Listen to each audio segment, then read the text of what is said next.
Picture two men. The first owns nothing. The second owns everything.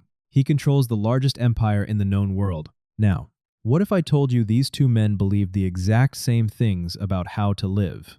That they read the same ideas, wrote the same thoughts, followed the same rules? That the most powerful man alive found his philosophy in the words of a man who owned absolutely nothing? This is the story of Epictetus and Marcus Aurelius. And what connects them is one of the most quietly radical ideas in human history. Epictetus was born around 50 AD in Hierapolis, modern-day Turkey. He was born into slavery. Not captured, not sold, born into it. His mother was a slave, which meant from his first breath, he was someone else's property. We don't even know his real name. Epictetus means simply acquired, the name of a thing, not a person. At some point, he was brought to Rome. He was sold to a man named Epaphroditus, powerful secretary in Emperor Nero's court. Wealthy, well-connected, and by ancient accounts, casually cruel. And one day, Epaphroditus decided to test him. He grabbed Epictetus by the leg and began to twist it. Epictetus looked at him and said, "You are going to break it." Epaphroditus kept going. The leg broke, and Epictetus said, "I told you so." No screaming, no begging, no rage. Just, "I told you so." Epictetus walked with a limp for the rest of his life, and never once described it as a tragedy. At some point, he was freed. He settled in Rome, and he began to teach. He owned almost nothing. A straw mat, a lamp, an iron pot. People came expecting a philosopher's study. They found something closer to an empty storage room. He never wrote a single word down. A student named Arrian transcribed his lectures.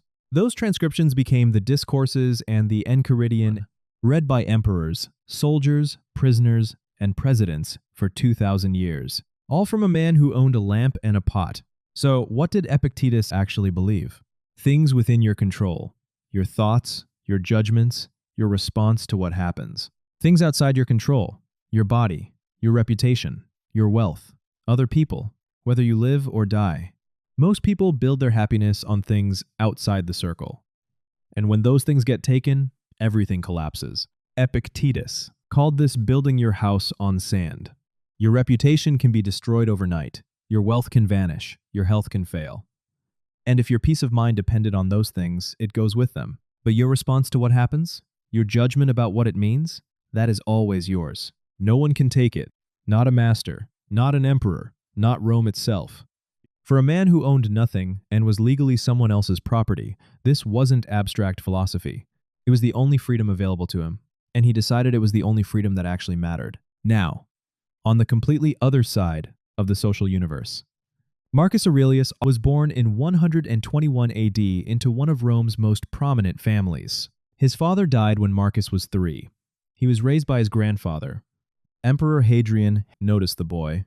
He arranged for Marcus to be adopted by Antoninus Pius, who became emperor in 138 AD, which meant Marcus at 17 was suddenly the heir to the Roman Empire. He didn't want it. He preferred reading, writing, thinking. A tutor named Rusticus gave him a copy of Epictetus's lectures. Marcus later wrote that this was one of the most important moments of his life. He became emperor in 161 AD. He was 40 years old.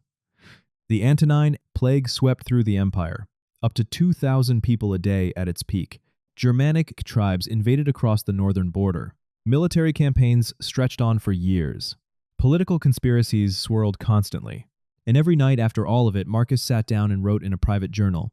Not for publication, not for anyone else, for himself. To hold himself accountable.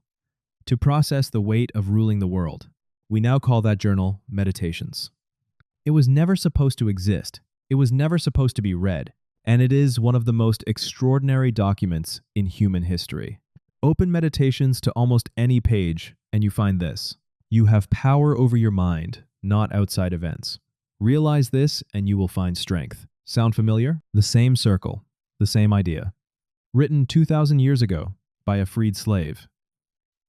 Control only what you can control. Your circumstances do not define you. Treat every human being with dignity regardless of their station. He wrote about death constantly, not with fear, with curiosity. The Stoic practice of memento mori. Remember that you will die.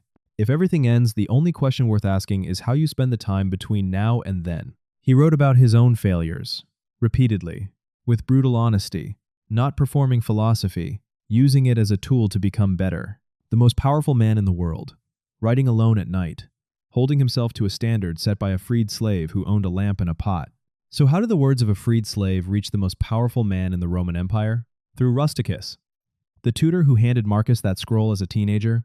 Marcus credits Epictetus by name in Meditations, one of the only people he names directly, in a journal never meant to be published. Written with no reason to flatter anyone, a man who owned everything found his most important guide in the words of a man who owned nothing. Not because the ideas were comfortable, because they were true. It gave the slave freedom inside chains. It gave the emperor humility inside a palace. Same ideas, opposite circumstances, both pointing at the same thing. Here's why any of this matters in 2026. Stoicism keeps coming back.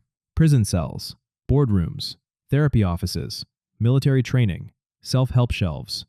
The core problem hasn't changed. We still spend most of our energy on things we cannot control. The fix Epictetus found in chains, that Marcus practiced on a throne, is available to anyone, right now. You cannot control what happens to you. You cannot control other people. You cannot control the news or the economy, or whether the person you love loves you back. But your response, your judgment, what you do next, that has always been yours. A slave knew it. An emperor practiced it. 2,000 years later, it is still the most useful thing either of them left behind. One man owned nothing and found freedom. One man owned everything and found humility. And the philosophy connecting them was born in a city called Citium. Around 300 BC, a philosopher named Zeno of Citium lost everything in a shipwreck. He wandered into a bookshop, started reading, and never really stopped. That is where this channel gets its name. Curiosity in the face of uncertainty. Questions over easy answers. The belief that understanding the world makes you freer inside it. It sounds like your kind of channel. Subscribe. We'll see you in the next one.